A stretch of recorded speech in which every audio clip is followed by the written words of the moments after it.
So finally, two women who started out as strangers, united in a fight to rid the police of predatory officers. The story begins in 2011 when Kristina O'Connor, daughter of the entertainer Des O'Connor, was injured in an attempted mugging. Kristina O'Connor was assaulted on this Camden street by a gang of men trying to mug her. She turned to the police. Detective Sergeant James Mason was on the case, but appeared more interested in pursuing her than her attackers, subjecting her to sexual advances. He sent her emails from his police account, calling her my favourite Camden victim of crime, and saying, coming on to crime victims is positively encouraged. It's the rejection that's frowned upon. Kristina O'Connor made a complaint, but a gross misconduct hearing allowed Mason to keep his job after his behaviour was presented as a one-off lapse of judgment.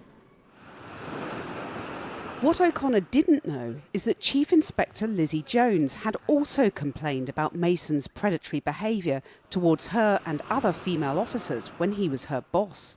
I felt angry that he'd been portrayed in this way. I felt that it wasn't remotely close to the truth. When the force failed to disclose these concerns to Kristina's legal team, Chief Inspector Jones took the extraordinary step of handing over the information herself, knowing that speaking up could damage her career as a serving officer, as she told us earlier this year. I felt that the Met had essentially covered up what I was saying.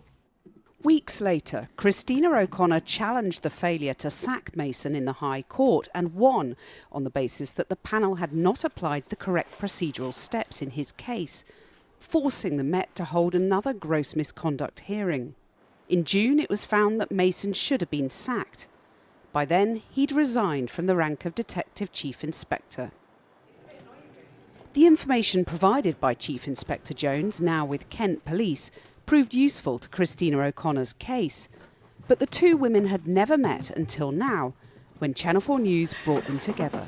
are you okay? Nice to meet you. I started by asking Kristina about the moment she realised that someone else had raised concerns about Mason.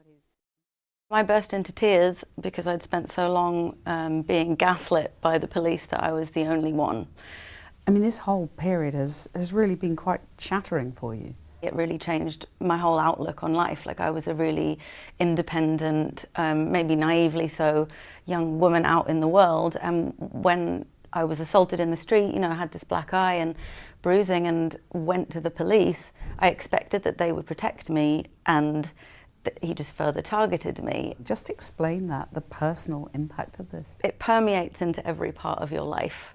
You lose friends, it affects your relationship, it affects your ability to work, it affects your self-esteem. You know, being in the High Court and having the Met argue that this was a one-off and I was the only one it happened to, I started to doubt myself and I really struggled with my mental health. Well, Lizzie, tell us why you felt so strongly that you did take the professional risk of speaking out against your boss. It's unacceptable.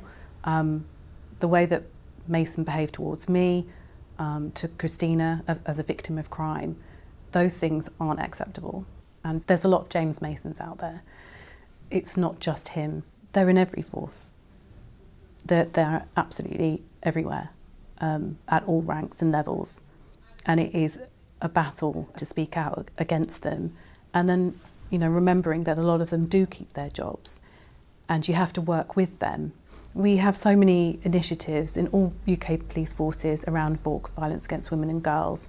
You know, it'll be at the centre of what you do, but it's about that internal reflection, about that culture, and worryingly, the level of condoning these behaviours and just saying, oh, well, we spoke to them about it and they're sorry, and they'll just move on and they'll just get promoted anyway.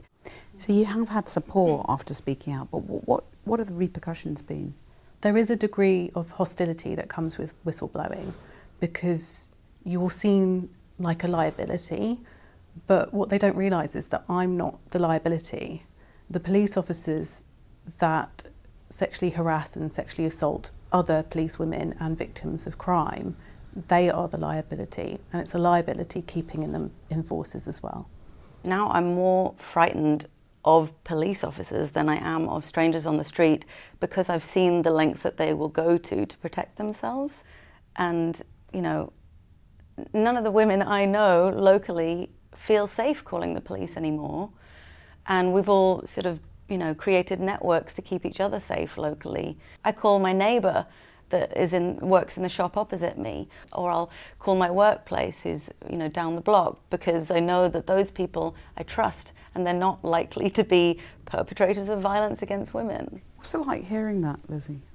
I'm getting emotional. It's incredibly sad because it's a betrayal. You know, there isn't a woman in the UK that should say, I don't want to call the police because of the experience. I mean, that is a betrayal. It's not what the police was designed to do, and it's not what it should be. It's just that defensiveness that you were talking about. Instead of just accepting we got it wrong, what can we do to change? What needs to be done, in your view, to fix the police?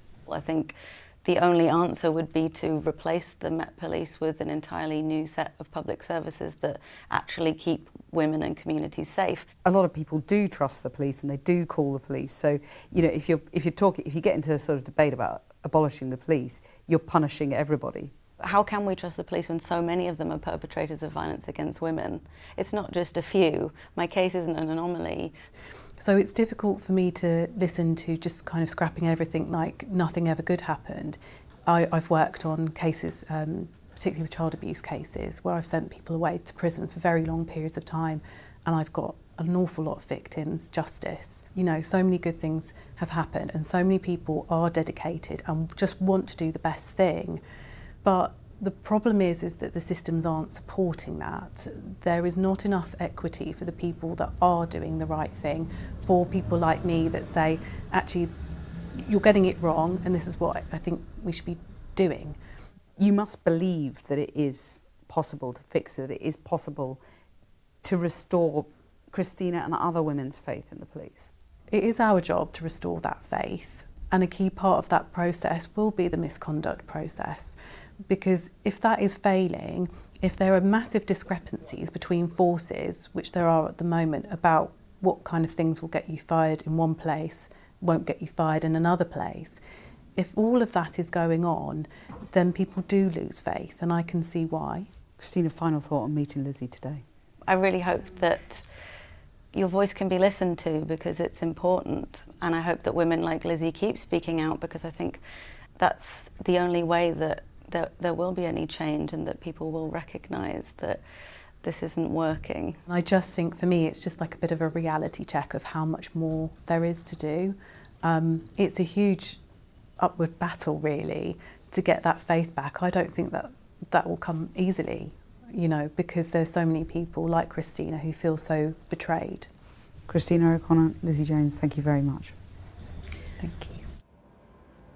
Well, the Metropolitan Police told us it in no way sought to justify the decision of the first misconduct panel led by an independent chair. In a statement, the force told us former DCI Mason's behaviour was wholly unacceptable. A victim of crime is already likely to feel vulnerable. They should never be made to feel worse by the actions of a police officer. The Commissioner has made it very clear that officers who abuse their position of trust and authority have no place in the Met. We continue our ongoing drive to improve our standards and culture. James Mason, meanwhile, declined to comment.